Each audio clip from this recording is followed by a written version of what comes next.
সকাল বন্ধুরা, মিষ্টি পরিবার দিয়ে সবাইকে জানাই স্বাগত, আন্তরিক ভালোবাসা। আশা করি সবাই ভালো আছেন, সুস্থ আছেন, আমিও ভালো আছি।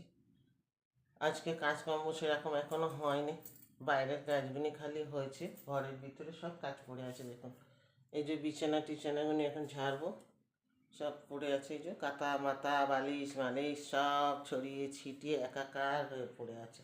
ওই ঘরটা ঝাড়া হয়ে গেছে, বিছানা ওই ঘরটা নেই, এই ঘরটা গুছানো হয়ে গেছে বিছানা।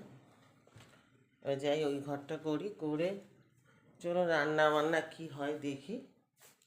রান্না বান্না তো হবেই, আর কাছাকুচি আজকে সেরকম কিছু নেই, কিন্তু ভাবছি আজকে দেখি পারলে রান্নাঘরে কৌটো কাটিগুনি বার করবো, বার করে আজকে দেখি ধোয়ার চেষ্টা করব। কারণ এখনও কোনো সেরকম কিছু হয়নি বন্ধুরা, খালি ঘরটা ঝাড়া হয়েছে, কিছু কাচাকুচি হয়েছে, এছাড়া কোনো কাজ হয়নি। তো চলো টিচানাগুলি গুছিয়ে ঝেড়ে নিয়ে পরে আসছি, সাথে থেকো।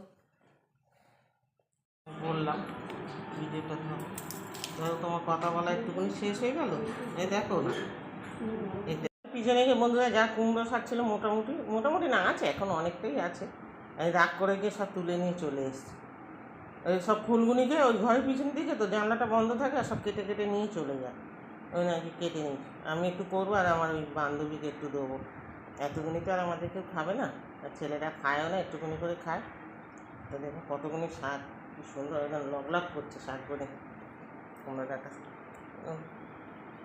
বলছে এত কুমড়ো শাক কেটেছো কী হবে, সব তুলে নিয়েছি, নিয়ে চলে এসেছি। দেখুন এক গাদা কুমড়ো শাক কেটে দেখুন, ওইদিকে হয়, আর সব ফুলগুনি লোকে তুলে নিয়ে চলে যায়, একটা ফুল পাই না। কুমড়ো ফুলের বড়াটা আমার ছোটো ছেলে ভালোবাসে, আর সব নিয়ে লোকে চলে যায়। ওই জন্য আজকে রাগ করে কেটে নিয়ে চলে এসেছে। যেটুকুনি ছিল অন্য লোকের জমিতে চলে যাচ্ছিলো, আমার জমির থেকে তুলে নিয়েছি। আর ওদিকটা মাঠ মতন তো, মাটি ফেলেছে, ভরাট হয়ে গেছে, লোক নামতে সুবিধা হয়, সব তুলে নিয়ে চলে যায়। ওই নিয়ে এসে তাই আমি একটু করবো, আর দেখে আমার বান্ধবীকে একটু দিয়ে দেবো।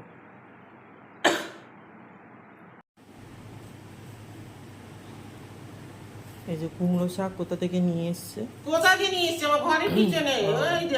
আবার কে উনি চাষ করেছে। হ্যাঁ, কুমড়ো শাক ঘরের পিছনে হয়েছিল, সেগুলিকে কেটে এই যে এসে সবজি ছাড়াচ্ছে। এর পুরনো রোগ আবার জেগে উঠেছে। বলি, পুরনো রোগটা হচ্ছে ও মাঝখানে ভোর 6টায় কাজে আসতো, ভালো কথা, 6টা 7টা, আবার এই 2-3 দিন ধরে ও সকাল 10টায় আসছে। পুরনো পুজোর পর আসবে না বলছে। ও পুজোর পর আসবে না, ও বাড়ি চলে যাবে। ও বাড়ি চলে যাবে। যাই হোক, এখন আপাতত পুরনো রোগ জেগে উঠেছে, ও আবার এই নতুন করে 10টায় কাজে আসছে। পুজোর পর বাড়ি চলে যাবে। হ্যাঁ, আচ্ছা।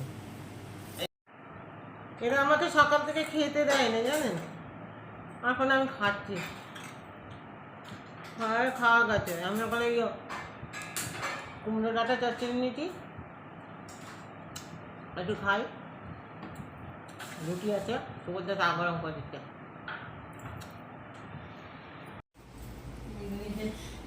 তুমি রান্নাঘর খালি করে দিচ্ছ কেন? রান্নাঘর খালি করছি, কৌটুকুনি ধুবো না, আর সময় কোথায়, আর সময় নেই। সামনের সপ্তাহ পরের সপ্তাহ বিশ্বকামও পুজো, তো এই যে এই কথা এইগুলি খালি করলাম এখন আপাতত। আর এইগুলি ধুয়ে নিয়ে আবার ওই যেগুলি জিনিস আছে এগুলিকে এর মধ্যে ঢালবো, ঢেলে এবার বাকিগুলি দেবো। তারপর বক্সের ভিতরে এখন কতগুলি কৌটোকাটি আছে, মুড়ি টুড়ি হেনা তেনা আছে, এইগুলিকে আজকে রেখে রাখবো, সাবান দেবে, কালকে ধোবো। ওই জন্য খালি করে দিলাম।